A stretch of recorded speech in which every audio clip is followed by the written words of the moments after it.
Welcome to our YouTube channel chemistry classes. आज के session में हम लोग पढ़ने वाले हैं D and F block elements के ऑब्जेक्टिव क्वेश्चंस को, जो हमारे बोर्ड के एग्जाम्स में आने वाले हैं। तो चलिए शुरू करते हैं।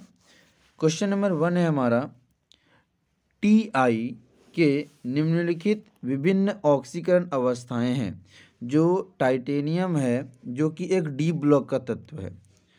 कौन से ब्लॉक का तत्व है? डी ब्लॉक के तत्व।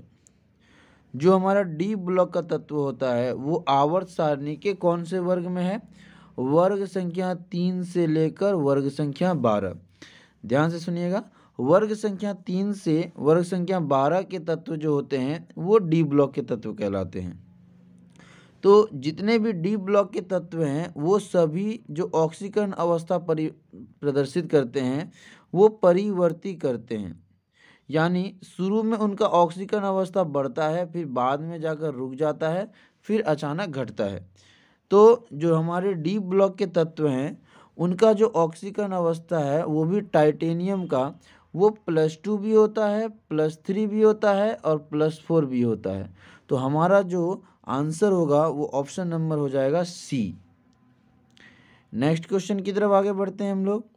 Cu कॉपर जो हमारा है वो कौन सा ऑक्सीकरण अवस्था प्रदर्शित करता है? जो हमारा कॉपर है वो +1, +2 और +3 ऑक्सीकरण अवस्था को प्रदर्शित करता है।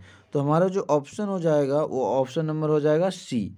और एक बात, जो कॉपर है वो कौन से ब्लॉक का तत्व है?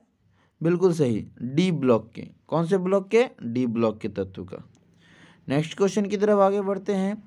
लेंथेनोइड को कहा जाता है, जो हमारा लेंथेनोइड है, याद रखिएगा, जो हमारा एफ ब्लॉक है उसमें 2 श्रेणियां होती हैं। एक होते हैं लेंथेनोइड के और एक होते हैं एक्टिनोइड के। ओके, एक होते हैं हमारे लेंथेनोइड और एक होते हैं एक्टिनोइड।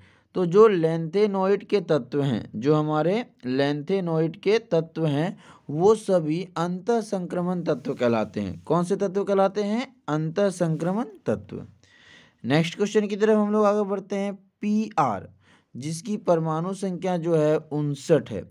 Pr, इसकी परमाणु संख्या कितनी है? 59। इसकी जो आविष्कारक थे वो कौन थे? तो वो थे वॉन वेल्स-वाय। क्या नाम था उनका? वॉन वेल्स-वाय। नेक्स्ट क्वेश्चन की तरफ हम लोग आगे बढ़ते हैं।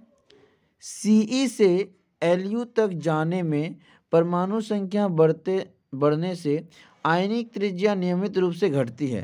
कहना है हमारा कि जब हम लोग Ce से किधर जाते हैं? Lu की तरफ, तो परमाणु की संख्या में वृद्धि होती है। परमाणु की संख्या में क्या होती है? वृद्धि होती है, यानी Z के मान में वृद्धि होती है। लेकिन जो त्रिज्या है आयन की वो घटती है। त्रिज्या जो है वो लगातार घटती है, यानी कि परमाणु का जो आकार है वो छोटा होते जाता है। वो क्या होते जाता है दोस्तों? छोटा होते जाता है। और ऐसा क्यों होता है? तो वो होता है एक संकुचन के कारण, जिसे कहते हैं लेंथेनोइड संकुचन। कौन सा संकुचन? लेंथेनोइड संकुचन। इसमें क्या होता है? आकार पहले धीरे धीरे घटता है, फिर जाकर रुक जाता है, फिर आकार धीरे धीरे बढ़ता है। नेक्स्ट क्वेश्चन की तरफ हम लोग आगे बढ़ते हैं दोस्तों। लेंथेनोइड आयनों में रंग का कारण होता है। जो लेंथेनोइड आयन होते हैं, बता दें दोस्तों कि जितने भी लेंथेनोइड आयन होते हैं सबके सब रंगीन होते हैं। सबके सब क्या होते हैं? रंगीन होते हैं। तो लेंथेनोइड के जो आयन हैं वो जो रंगीन होते हैं वो कौन से संक्रमण के कारण रंगीन होते हैं? तो वो होते हैं डी संक्रमण के कारण। किसके कारण दोस्तों? डी संक्रमण के कारण। तो ऑप्शन नंबर हो जाएगा हमारा सी। नेक्स्ट क्वेश्चन की तरफ हम लोग आगे बढ़ते हैं। निम्न में से कौन सा तत्व संक्रमण तत्व है? याद रखिएगा दोस्तों, जो हमारा डी ब्लॉक का तत्व है वो हमारा संक्रमण तत्व है, और इसमें जो मैक्सिमम तत्व हैं वो अंतः संक्रमण तत्व हैं। कौन से तत्व हैं? अंतः संक्रमण तत्व। केवल जो हमारा स्कैंडियम है वो संक्रमण तत्व है। वो कौन सा तत्व है दोस्तों? संक्रमण तत्व। तो ऑप्शन नंबर कौन सा सही हो जाएगा? बिल्कुल सही, डी नंबर। नेक्स्ट क्वेश्चन की तरफ हम लोग आगे बढ़ते हैं।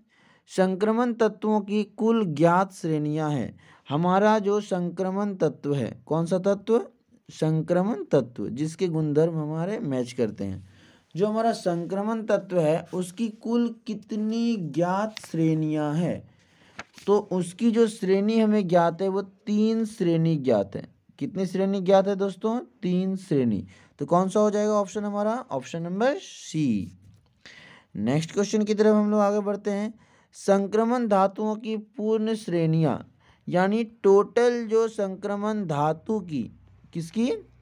संक्रमण धातु की जो श्रेणी है वो कितनी है दोस्तों? 4। कितनी है? 4। तो ऑप्शन नंबर कौन सा हो जाएगा? B number. नेक्स्ट क्वेश्चन की तरफ हम लोग आगे बढ़ते हैं दोस्तों। यौगिक जो जलीय विलयन में साइनाइड देते हैं, यानी कि जो जलीय विलयन के रूप में हमें साइनाइड देते हैं, वो कौन सा यौगिक है? तो वो यौगिक है दोस्तों केशियन। कौन सा है? केशियन।